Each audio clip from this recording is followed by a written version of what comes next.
সন্ত্রাস। এটা সবাই জানে যে সে একজন সন্ত্রাস, চাঁদাবাজ, মাদক ব্যবসার সাথে জড়িত। সে নিজে মাদক সেবন করে, যে মাদক সেবন করে, যে মাদক ব্যবসা করে, যে চাঁদাবাজি করে, সে কি কখনো ছাত্র নেতা হতে পারে? যদি কখনো পঞ্চম শ্রেণী উত্তীর্ণ না হইতে পারে, ষষ্ঠ শ্রেণীতে না যাইতে পারে, সে কি কখনো ছাত্র নেতা হতে পারে? সে এতদিন ছাত্র নেতা বলেছে, কি বলে দাবি করছে? তার তো কোনো ছাত্রত্বই নাই। সে তো প্রাইমারিতেই পড়াশোনা করতে পারে নাই। আমরা যেটা জানি, সে প্রায় মারামারি করেছে। প্রাইমারিতে সে পড়াশোনা করে নাই, প্রায় মারামারি করেছে। যা প্রতিবেদন আপনারা আজ থেকে 4 দিন আগে দেখছেন, হত্যার উদ্দেশ্যে জাহাঙ্গীর খন্দকারকে যে রান্ডা দিয়ে কোপ দিয়েছে, আজকে সে গুরুতর ভাবে আহত। গোল্লা উপজেলা হসপিটালে সে আজকে 4 দিন ধরে ভর্তি আছে। আমরা সবাই তার সুস্থতা কামনা করি। এই রাহাত যে অপকর্ম করছে, আমরা তো সবাই কম বেশি জানি যে সে কি করতেছে। 5 তারিখের পর প্রতিবারই যে মৎস্য ঘেটা আছে, এই ঘেটা কেন্দ্র করে সে সাতলা ইউনিয়নে এবং উজিরপুর, ওটলা, হারতা বিভিন্ন জায়গায় যেখানে বিএনপি দলের নেতাকর্মীরা আছে, সিনিয়র নেতৃবৃন্দ আছে, তাদেরকে কান ভারী করে আমাদের এলাকায় বিশৃঙ্খলা সৃষ্টি করেছে, সন্ত্রাস তৈরি করেছে।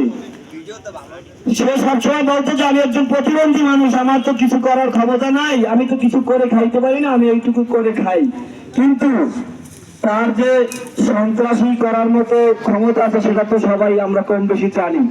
কিন্তু এটা উজিরপুরের নেতাকর্মীরা জানতো না যে রাহাত কত বড় মাফিয়া, কত বড় ধর্ষক। এটা তো উজিরপুরের নেতারা জানে না, আমাদের শান্তি ভাই তো জানে না যে রাহাত কত বড় মাফিয়া। আমরা এই সংবাদ সম্মেলনের মাধ্যমে জানাতে চাই যে রাহাতের মতো ধর্ষক, রাহাতের মতো প্রতিবন্ধী আমরা এই সাতলা ইউনিয়নে চাই না। করছে আমরা এর বিচার চাই, দ্রুত তাকে বিচারের আওতায় আনা হোক, সরকারকে দ্রুত বিচারের আওতায় আনা হোক। এরপরে ওর খালাতো ভাই হাসান, যে আওয়ামী লীগের সাথে জড়িত ছিল, 5 তারিখের পরে এই প্রতিবারই ঘেরে কেসিয়ার হয়েছে। তাদের জমি জমা তেমন নাই বললেই চলে, নাই বললে আমি যতটুকু জানি তাদের জমি নাই। সে কি কখনো কেসিয়ার হতে পারে? তারা আজকে এই প্রতিবারই দখল করছে। এমন এমন রাজনৈতিক ব্যক্তি আছে যারা বলে যে সাতটা হাতের কথা চলবে। আমরা কি সেটা হতে দেবো? আমরা কি কখনো হতে দেবো যে সাতটা একজন প্রতিবন্ধীর কথাই চলবে? এটা কখনো হতে পারে না। কেউ কথা বলে তাকে হুমকি দেয়, তার বিরুদ্ধে তার আগে নিচ্ছে মামলা করে। আমরা এগুলো আর ভয় পাই না। আমরা এখন যে যতই অপরাধ করুক, আমরা তার বিরুদ্ধে প্রতিবাদ করে তুলব।